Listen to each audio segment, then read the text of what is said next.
म्हणा गुरु ब्रह्मा गुरुदेव महेश्वरा गुरु साक्षात परब्रह्म तस्मै श्री गुरुवे नमः। तर गुड मॉर्निंग गाईज, पुन्हा एकदा स्वागत आहे तुमचं आपल्या या यूट्यूब चॅनलवर LOL लाईफ ऑफ अज्जू। आणि आज गुरुवार असल्यामुळे नेहमीप्रमाणे आम्ही आंघोळ वगैरे करून देवपूजा करून आता राधीला स्कूलला सोडायला चाललेलो आहोत। स्कूलला त्याला सोडल्यानंतर आपला पुढचा प्लॅन आपण ठरवणार आहे, पण हा आता स्कूलमध्ये चालला आहे, बाय बाय करतो आहे आणि बाय आता तुझा स्कूलला, आम्ही जातो। पुढचा प्लॅन आहे आता, पुढचा प्लॅन जो आपण करत आहोत तर आज आहे गुरुवार, श्री स्वामींचा वार, श्री दत्तांचा वार, श्री गुरुदेव दत्त श्री स्वामी समर्थ। तर आपण हायवेला चाललो आहे मित्रांनो माफ करा, मी आज हेल्मेट घातलं नव्हतं, पण आहे माझ्याकडे हेल्मेट, मी आता हेल्मेट घालणार आहे। तर हा पुढचा प्लॅन आहे आपला। तर आज आपण नारायणपूरला जाणार आहोत। हायवेपासून कापूरहोळ आपल्याला समोरच लागेल आता, आणि हे कापूरहोळला आल्यानंतर आपण लेफ्ट मारून एक सबवे आहे, तिथून आपण राईट मारून आपल्याला जायचं आहे। तर हा आपण असा एक राईट मारून आता आपण नारायणपूरच्या दिशेने चाललेलो आहेत।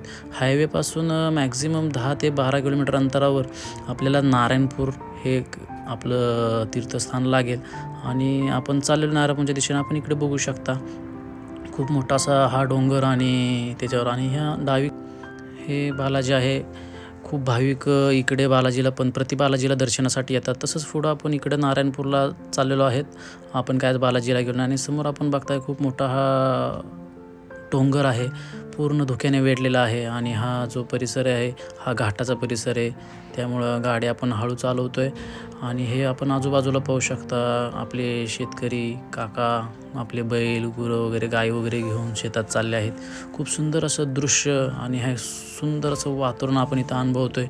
आणि हा जो पट्टा आहे पूर्णपणे छान असा पाऊस पडून गेलेला आहे, पूर्ण हिरवेगार झाडं झुडपं सगळं छान छान, आणि अशा तऱ्हेने आपण ह्या घाटातून चाललेलो आहेत। आणि आता बघू शकता आपण पूर्ण अशी झाडी आहे या डोंगरामध्ये, धुकं आजूबाजूला खूप सुंदर असं वातावरण आहे, फिरायला पण आपण येऊ शकतो इकडे। आणि असंच आपण चाललेलं आहे, तर समोरून बघू शकता आपण खूप सुंदर असं दृश्य दोन्ही बाजूकडून आपल्याला बघायला मिळते। आणि असंच आपण चाललो आहे पुढं।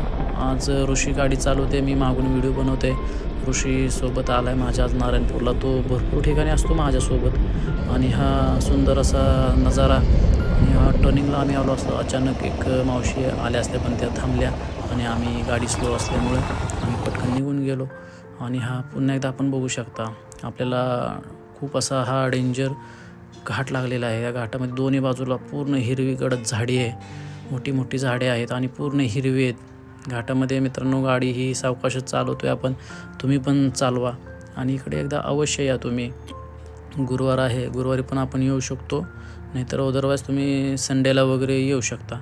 आणि पुन्हा बघा आता आपण चाललेलो आहे नारायणपूरच्या दिशेने।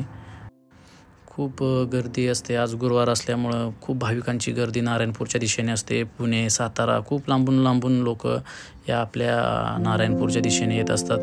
बहुसंख्य गर्दी ही भाविक आपले श्री दत्त मंदिरासाठी येतात, तिथून पुढं प्रति बालाजी पण आपण करू शकतो। पण आता आपण बघू शकतो, आपण आत्ता नारायणपूरमध्ये आलेलो आहे जस्ट, आणि रस्त्याच्या दोन्ही बाजूला खूप अशी गाड्यांची गर्दी आहे। गुरुवार असल्यामुळं खूप गाड्या, खूप भाविक हे दर्शनासाठी येतात आणि दर्शन घेऊन जातात। आणि आता आपण बघू शकतो, आपण आलो आहे आपल्या या नारायणपूरमध्ये श्री दत्त महाराजांच्या मंदिराच्या समोर आता आपण आलेलो आहे। तर गाडी पार्क करून आपण मंदिरात जाणार आहोत, आणि गाडी पार्क केलेली आहे आपण। आता मंदिरात आतमध्ये चाललो आहे, दोन्ही ठिकाणी ही छोटी छोटी फुलं किंवा नारळ वगैरे आपण घेऊन आतमध्ये जाऊ शकतो। आणि हे समोरच आपण बघू शकतो औदुंबराचं वृक्ष आहे। पहिल्यांदा मी औदुंबराच्या वृक्षाचं दर्शन घेतलं, पहिल्यांदाच आपल्याला हे वृक्ष लागतं, त्यामुळे आपल्याला हे दर्शन घ्यावं लागतं। दर्शन घेऊन आपण सरळ पुढं आपण जाऊ शकतो। तर आपण आतमध्ये एंट्री केल्यानंतर आपल्याला हे औदुंबराचं वृक्ष लावलेलं आहे। औदुंबराचं वृक्ष म्हणजे साक्षात दत्तनिवास असलेलं पवित्र वृक्ष म्हणून हे औदुंबराची ख्याती आहे। 21 गुणांनी परिपूर्ण औदुंबर वृक्षाखाली सदर माऊली दत्तांनी ही साधना केली होती। औदुंबराला भूतलावरील कल्पवृक्ष असेही म्हणतात। तसेच या झाडाचे पूजन भक्ती सर्व। आणि आता पुढं आपण मुख्य श्री दत्तांच्या मंदिराकडे आपण चाललेलो आहेत, मूर्तीकडे। इथं विशेष म्हणजे आपण बघू शकतो, ही जी दत्त दिगंबरांची मूर्ती आहे ती एकमुखी आहे। आपण बहुतेक ठिकाणी ही त्रिमुख अशी मूर्ती असते, पण हे एकमेव असं मंदिर आहे जिथं एकमुखी दत्त महाराज आपल्याला दर्शनासाठी बघायला मिळतात. तर इथे नारायण महाराजांनी तपश्चर्या केल्याचं सांगितलेलं जातं. तर हे आपण इथं दत्ताचं दर्शन घेतल्यानंतर आणि आज गुरुवारी बहुसंख्य भाविक इथं प्रसाद वाटत असतात आणि अभिषेकही करत असतात. आपण इथं बघू शकतो इथं अभिषेक पण चाललेला आहे.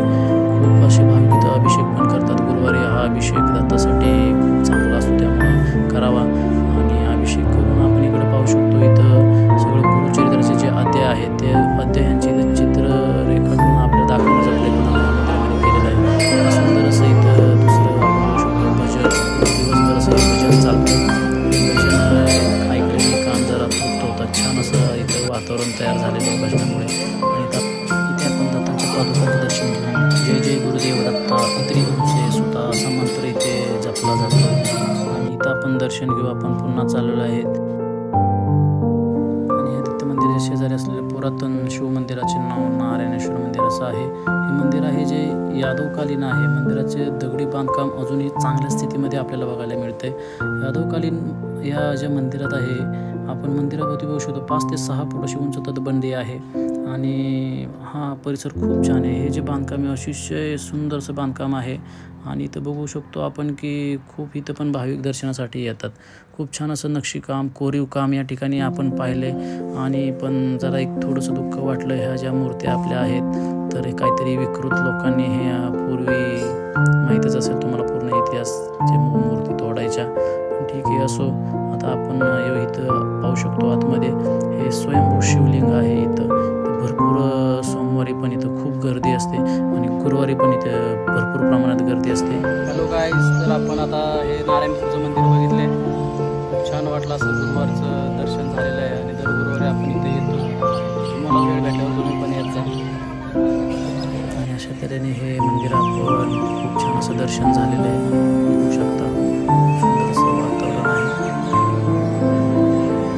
मित्रांनो, आपला व्हिडिओ कसा वाटला नक्की सांगा. लाईक करा, शेअर करा, सबस्क्राईब करा.